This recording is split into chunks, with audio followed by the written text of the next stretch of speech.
بسم اللہ الرحمن الرحیم۔ السلام علیکم۔ عرب میں ایک نہایت ہی دانا شخص رہا کرتا تھا جس کا نام حبال بن ولید تھا۔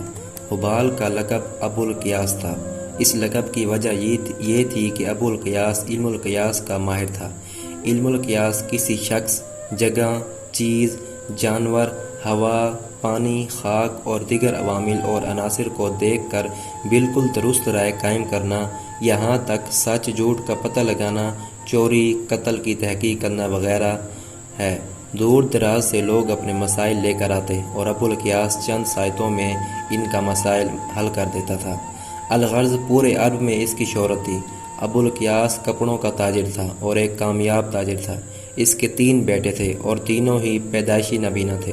ابو القیاس اللہ تعالیٰ کا شکر ادا کرتا تھا کہ میرے پاس بیٹے ہیں، اندھے ہیں تو کیا ہوا، اگر اللہ تعالیٰ یہ بھی نہ دیتا تو میں کیا کرتا۔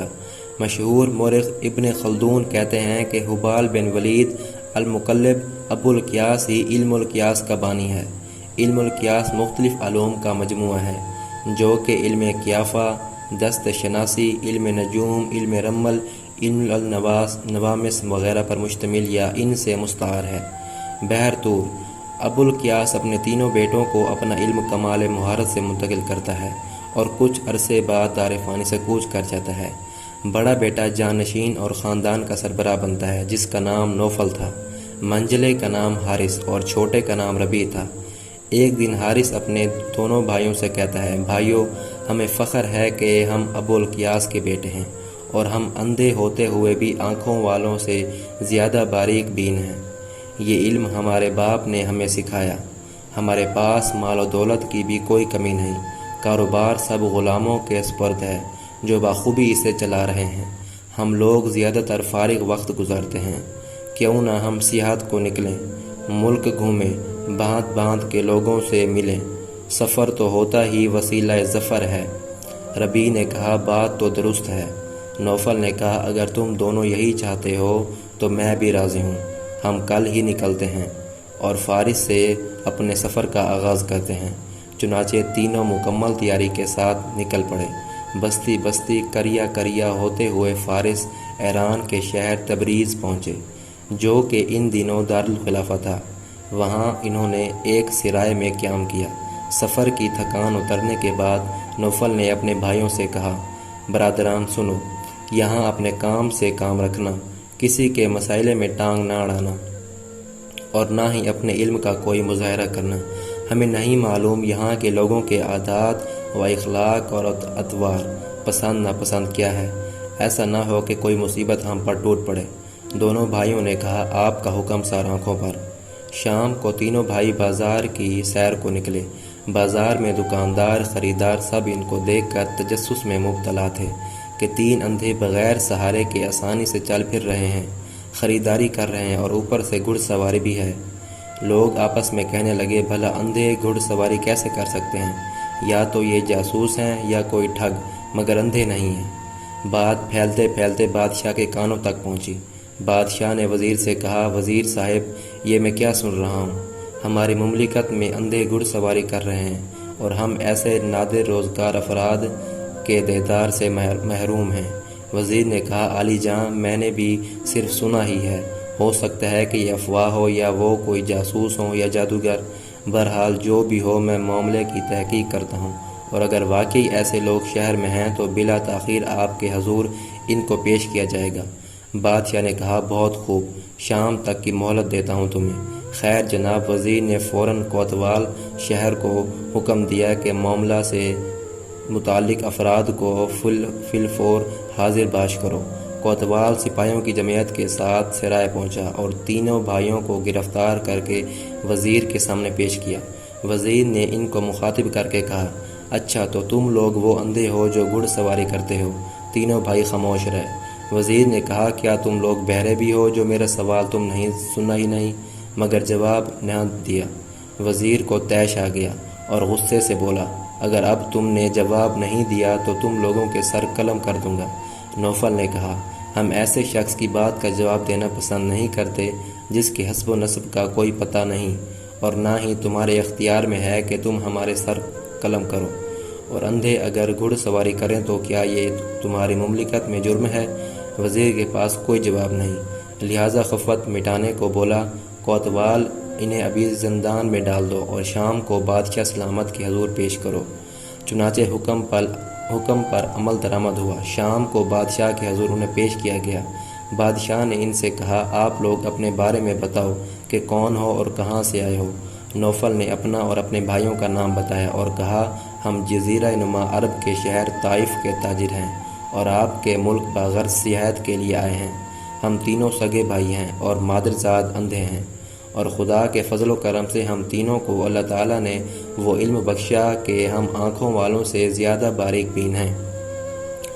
بادشاہ نے کہا، اگر ایسا ہے تو آپ ہمارے مہمان ہیں اور آپ جیسے افراد کی مہمان نوازی سے ہمیں خوشی ہوگی۔ نوفل نے کہا، یہ ہمارے لیے اعزاز کی بات ہے۔ چنانچہ ان کو شاہی مہمان خانے میں ٹھہرایا گیا۔ تخلیہ میں وزیر نے بادشاہ سے کہا، عالی جاں، یہ تینوں بہت ہی پراسرار قسم کے لوگ لگتے ہیں۔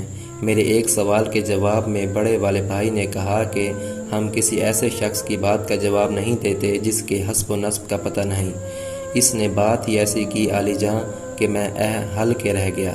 میں آپ کو یہ بات بتاتے ہوئے شرمندگی محسوس کر رہا ہوں اور معافی کا خواستگار ہوں کہ مجھے نہیں پتہ کہ میرے ماں باپ کون ہیں اور میرا حسب نسب کیا ہے۔ میں نے جب ہوش سنبھالا خود کو یتیم خانے میں پایا۔ وہاں کے منتظم نے مجھے پالا اور پڑھایا لکھایا اور آج میں اس مقام پر ہوں کہ عالی جاں کے نمک خوار اور وفاداروں میں شامل ہوں۔ بادشاہ نے کہا، اگر ایسی بات ہے تو ہمیں کیسے پتہ چلے گا کہ ان اندھوں کی حقیقت کیا ہے؟ وزیر نے کہا، ہمیں چھپ کر ان کی باتیں سننی چاہیے، کیونکہ انسان کتنا ہی چالاک کیوں نہ ہو، تنہائی میں ایسی کوئی نہ کوئی بات یا حرکت اس سے سرزد ہو جاتی ہے کہ جس سے اس کی حقیقت کا اندازہ ہو جاتا ہے۔ بادشاہ نے کہا، کہتے تو تم درست ہو۔ چنانچہ بادشاہ اور وزیر دونوں شاہی مہمان خانے کی کھڑکی سے لگ کر کھڑے ہو گئے۔ اندر تینوں اندھے بھائی دسترخوان پر بیٹھے کھانا کھا رہے تھے۔ ربیع بولا، روٹی اچھی ہے مگر کیا ہی اچھا ہوتا اگر اسے حائزہ نے بنایا نہ ہوتا۔ حارث بولا، بکری کا گوشت بھی اچھا ہے مگر کیا ہی اچھا ہوتا اگر اس کی ماں کتیا نہ ہوتی۔ نوفل نے کہا، ہمارا میزبان بھی بہت اچھا ہے مگر کیا ہی اچھا ہوتا اگر وہ اپنے باپ کا بیٹا ہوتا۔ یہ سن کر بادشاہ نے وزیر کو کہا، یہ لوگ کیسی بے سرو باتیں کر رہے ہیں؟ وزیر نے کہا، ان لوگوں نے جو کہا اس کی تصدیق ضروری ہے۔ اگر ان کی بات درست ہوئی تو اس کا مطلب یہ ہوگا کہ یہ لوگ کاہن یا ساحر ہیں، اور اگر ان کی بات بے مطلب کی ہوئی تو اس کا مطلب یہ ہوگا کہ یہ لوگ جاسوس ہیں اور آپس میں استعارتاً باتیں کر رہے ہیں۔ دونوں صورتوں میں ان کا زندہ رہنا مملکت اور عالی جاں کے مفاد میں نہیں۔ بادشاہ نے کہا، درست کہا، پہلے ان باتوں کی تصدیق کرتے ہیں۔ بادشاہ نے فوراً شاہی باورچی کو طلب کیا اور پوچھا، مہمانوں کے لیے روٹی کس نے بنائی ہے؟ باورچی نے کہا، عالی جاں، روٹی ایک کنیز نے بنائی ہے۔ بادشاہ نے اس کنیز کو طلب کیا اور اس سے پوچھا، کیا تم اس وقت حالت حیض میں ہو؟ کنیز نے کہا، جی عالی جاں۔ بادشاہ نے کہا، ٹھیک ہے، تم جاؤ۔ پھر شاہی باورچی سے پوچھا، مہمانوں کے لیے جو گوشت پکایا ہے وہ کہاں سے آیا؟ باورچی نے کہا، عالی جاں، بازار کے سب سے بڑے قصاب کی دکان سے۔ بادشاہ نے قصاب کو طلب کیا اور اس سے پوچھا، جس بکری کا گوشت تمہاری دکان سے آیا ہے اس کی پرورش کیسے ہوئی؟ اگر غلط بیانی کی تو سر قلم کر دوں گا۔ قصاب نے کہا، یہ بکری جب پیدا ہوئی تو اس کی ماں مر گئی۔ اس وقت میرے پاس کوئی دودھ والی بکری نہیں تھی۔ اس کو زندہ رکھنے کے لیے اس کو میں نے ایک کتیا جو بچوں والی تھی اس کا دودھ پلا کر بڑا کیا، اور کتیا بھی بکری کو اپنے بچوں کی طرح ہی سمجھتی تھی۔ بادشاہ نے کہا، ٹھیک ہے، تم جاؤ۔ اور پھر اپنی ماں کے پاس جا کر اس سے پوچھا، ماں، ٹھیک بتانا، کیا میں اپنے باپ کا بیٹا نہیں؟ ماں نے کہا، یہ تم کیا کہہ رہے ہو؟ بادشاہ نے کہا، ماں، اگر تم نے مجھے نہیں بتایا تو میں اس بادشاہت کو لات مار کر جنگل میں جا بیٹھوں گا۔ ماں نے کہا، اگر یہ بات ہے تو سنو، تمہارا باپ اولاد پیدا کرنے کے قابل نہ تھا اور سلطنت کو وارث کی ضرورت تھی۔ بصورت دیگر بادشاہت تمہارے چچا کو مل جاتی، جو کہ ایک کم عقل، نالائق اور عیاش شخص تھا۔ تمہارا باپ نہیں چاہتا تھا کہ اتنی بڑی سلطنت یوں ہی تباہ و برباد ہو جائے، اس لیے ہم نے باہمی مشورے سے اور نہایت ہی رازداری سے ایک ترکی غلام کو اپنے راز میں شریک کیا۔ اس ترکی غلام نے مجھ سے جمع کیا، جس کے نتیجے میں تم پیدا ہوئے۔ بادشاہ یہ سن کر چپ چاپ وہاں سے اٹھ کر اپنے حجرے میں آیا اور جلاد کو طلب کیا اور کہا فوراً اسے بیشتر وزیر کا سر قلم کر دو، اور اس کے بعد تینوں بھائیوں کو طلب کیا اور ان سے کہا جب تم کھانا کھا رہے تھے تو میں نے تمہاری بات چیت سن لی تھی، اب تم لوگ بتاؤ کہ تم لوگوں کو کیسے پتہ چلا کہ روٹی کسی حائضہ نے پکائی تھی؟ بکری نے کتیا کا دودھ پیا اور میں اپنے باپ کی اولاد نہیں، کیا تم لوگ کاہن اور ساحر ہو؟ ربیع نے کہا بادشاہ سلامت، اسلام میں سحری و کہانت حرام ہے اور ہم مسلمان باپ کی مسلمان اولاد ہیں۔ جب ہم روٹی کھا رہے تھے تو ہم نے محسوس کیا کہ روٹی توڑتے وقت روٹی ریزہ ریزہ ہو رہی تھی، اور ایسا اس وقت ہوتا ہے جب آٹا ٹھیک سے گوندا نہ جائے، اور جب کوئی عورت حیض کی حالت میں ہو تو کوئی بھی کام ہو بے دلی سے کرتی ہے، اس سے میں نے اندازہ لگایا کہ روٹی حائضہ نے بنائی ہے۔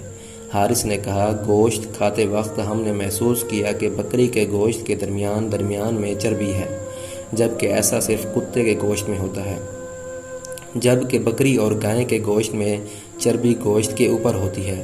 اس سے میں نے اندازہ کیا کہ اس بکری نے کتیا کا دودھ پیا ہے۔ نوفل نے کہا آپ کے والد ایک نہایت مہمان نواز انسان تھے، اور مہمان خواہ کسی بھی حیثیت کا ہوتا اس کے ساتھ بیٹھ کر کھانا کھاتے۔